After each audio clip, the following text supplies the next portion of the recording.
Hello bachchon, let's see this question.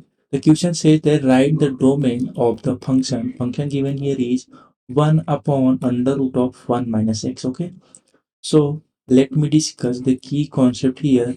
Then we will proceed further for solving this problem. यहाँ पे देखिए, जब भी आपको डोमेन की बात की जाए, ठीक है, तो डोमेन का क्या मतलब होता है कि हमें अगर कोई फंक्शन एफ एक्स दिया हुआ है तो इस एक्स की किस वैल्यू के लिए ये फंक्शन हमारा वैलिड होगा। ठीक है, एक्स की वैल्यूज के लिए हमारा फंक्शन जो है वैलिड होना चाहिए। अगर इनवैलिड आ रहा है तो वो क्या है, वो एक्स की वैल्यू जो है एक्सेप्टेबल नहीं है। ठीक है, तो हमें जो है डोमेन के थ्रू यही फाइंड करना होता है कि ये फंक्शन जो है ये किन किन वैल्यू के लिए वैलिड है। वो कैसे हम फाइंड करते हैं, तो हमारे पास कई सारे क्राइटेरिया होते हैं। जैसे अगर आपको अंडर रूट के अंदर कोई चीज दी हुई है तो वो क्या होती है, वो always greater than equal to zero होती है।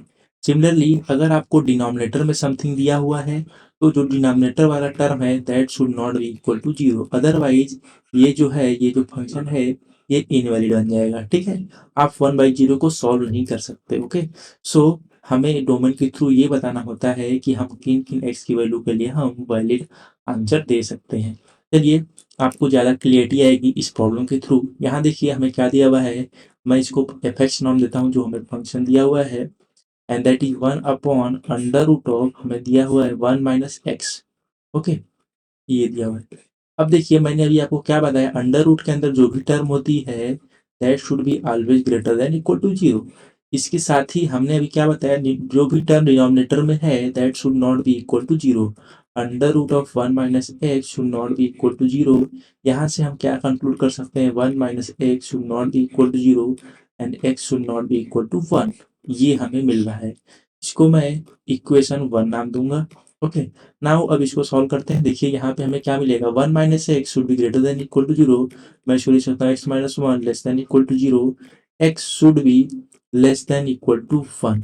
ओके, तो अगर इसको मैं इक्वेशन 2 नाम दूं तो अब 1 और 2 के कंक्लूजन क्या मैं निकाल सकता हूँ। देखिए यहाँ पे मैं एक नंबर लाइन ड्रॉ कर रहा हूँ और यहाँ पे कहीं 1 होगा।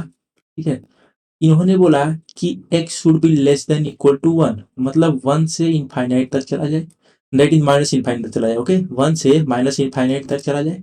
ओके, और इन्होंने दूसरे यहाँ पे बोला कि x should not be equal to 1, मतलब ये जो 1 है वैल्यू है ये इंक्लूड नहीं होनी चाहिए। ओके, तो हम दोनों से क्या कंक्लूजन निकाल सकते हैं, x should be belongs to minus infinite to 1।